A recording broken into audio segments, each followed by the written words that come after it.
Mi nombre es Gabriel Chávez Rosas y hoy voy a presentar mi evaluación de la unidad 3 de la materia de cálculo vectorial, del tema de funciones vectoriales de una variable real.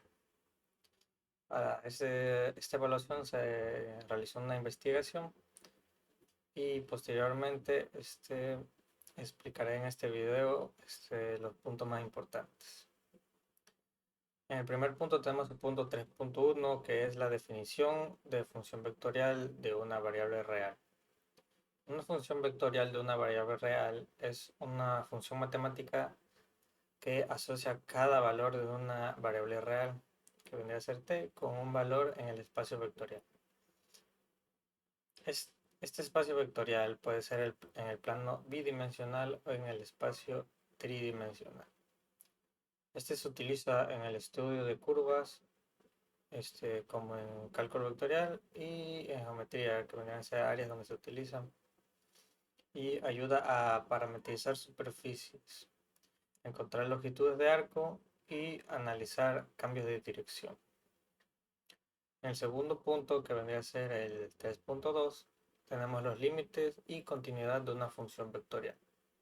Este nos habla del estudio de límites y continuidad de funciones vectoriales. Sigue principios similares a los de las funciones escalares, pero se aplica a cada componente del vector de forma individual. Estos conceptos son fundamentales para analizar el comportamiento de una curva en el espacio. En física, los límites de funciones vectoriales se utilizan para analizar el comportamiento de trayectorias cuando t tiende a un valor específico. Y en cálculo son necesarias para estudiar la suavidad y continuidad en curvas paramétricas. En el punto 3.3 tenemos la derivada de una función vectorial. La derivada de una función vectorial describe cómo cambia el vector en el espacio con respecto a una variable real, generalmente t, que suele significar el tiempo. Esta derivada se obtiene derivando cada componente de la función de manera independiente. Y esta es esencial en el estudio de trayectorias, velocidades, aceleraciones en física y en matemáticas. En física se utiliza en el análisis del movimiento de partículas, la descripción de trayectorias en mecánica clásica y en matemáticas para la determinación de la tangente de una curva y el cálculo de longitudes de arco y curvatura. También en ingeniería se utiliza para la simulación de trayectorias en robótica o diseño de vehículos. En el punto 3.4 tenemos la integración de funciones vectoriales. Este es el proceso inverso a la derivación y permite calcular cantidades acumulativas asociadas a una función vectorial, como la posición a partir de velocidades o el desplazamiento total de una trayectoria. Se utiliza integrando cada componente de la función de manera independiente. Esta se utiliza en matemáticas para el cálculo de longitudes de arco mediante funciones integrales, estudio de curvas parametrizadas, y en ingeniería se utiliza en la determinación de trayectorias óptimas, el modelado de flujos y campos vectoriales. Posteriormente tenemos el punto 3.5, que nos habla de longitudes de arco. La longitud de arco es una curva es la medida de la distancia recorrida a lo largo de una trayectoria en el espacio, representada por una función vectorial continua y diferenciable. Este concepto es esencial en geometría, física y cálculo, ya que puede medir trayectorias curvas con precisión. En geometría y matemáticas, esta se utiliza para la determinación de longitud de curvas en espacios bidimensionales y tridimensionales. Su uso se usa en el cálculo diferencial y en el análisis de curvas. Y en la ingeniería se utiliza en el diseño de trayectorias óptimas para vehículos o robots. En la construcción de rutas en sistemas de navegación. Después tenemos el punto 3.3, que sería el de vectores tangente, normal y binormal.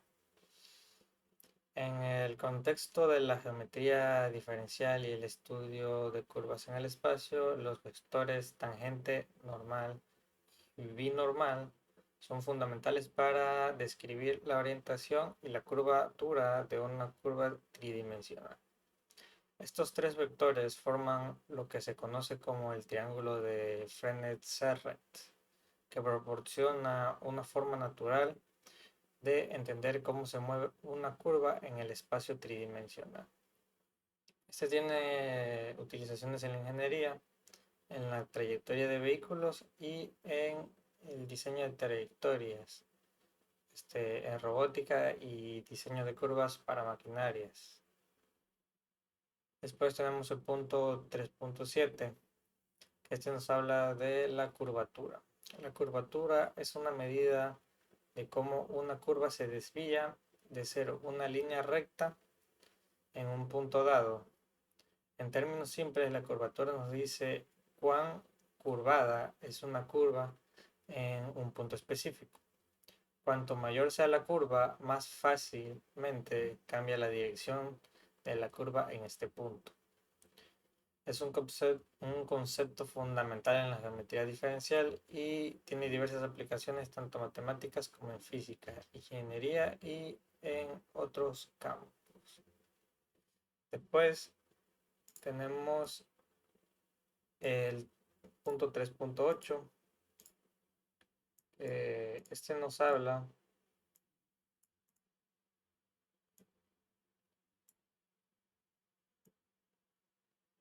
de las aplicaciones que tiene esto.